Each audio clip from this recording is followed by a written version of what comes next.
Hello. So, this is my story that I'm telling to you, a stranger that I've yet to meet, but very probably will hike on a trail with, or perhaps be taught about a mushroom or two. It was the summer of 2009, and I was living in Manhattan. I'd come to pursue a master's degree at NYU, but in the meantime, I had been accepted as part of a professional choral group hired to sing the Latin masses at the major churches and cathedrals around the city. I was enjoying the constant culture and the entertainment and the strange happenings and weird run-ins of the city, but I was really starting to struggle with the constant noise, the lack of trees, the greenery, the fresh air. If it makes any sense at all, I missed worms. My roommates at the time were these sort of high society types working in finance, and then two runway models, very tall, very thin.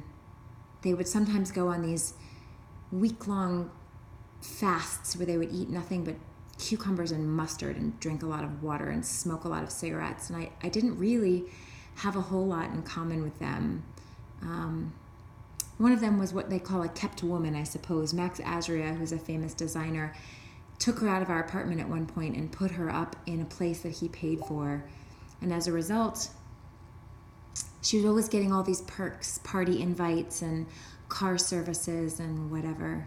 So one day we went over to visit her at her place. I'm not sure why they invited me along. I always ended up getting into something they were sort of embarrassed about.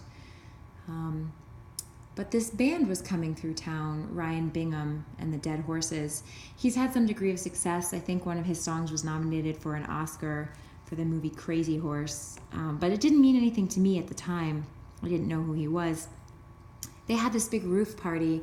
The band was all there and, drinking and partying and all of that. And again, I have never really been that kind of person. I was off in the corner trying to pick out stars, constellations, and sort of ignoring that stuff. Not because I thought there was anything wrong with it, but more because I just didn't have anything to say. I was interested in something else. And over in the corner, I see this guy, and he's sitting by himself, and he's covered in tattoos, and he's sort of hanging his head. And it's always been my way, I think, to see those people and want to engage with them. So we started talking, and he started telling me that he was a professional musician and that he'd been having a tough time lately, and opened up to me about this anxiety disorder he was having. At one point, he took off his shirt and showed me over where his heart should be, is ostensibly. I'm assuming he had a beating heart. There was a big black heart tattoo that said "Mama Tried" over it. And he explained how since he was little, he'd always felt like he just was failing somehow and couldn't get it right. So we talked for a long time, and he decided that I reminded him of Topanga from Boy Meets World, which incidentally is my screen name backwards, but also misspelled. Oops.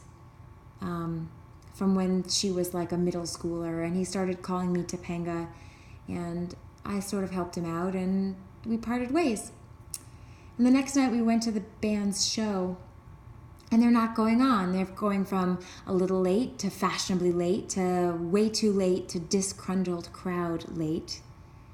And all of a sudden, this very anxious, sort of overdressed man comes through the crowd and pulls me and says, "Topanga, we need you." I'm like, what the hell is this?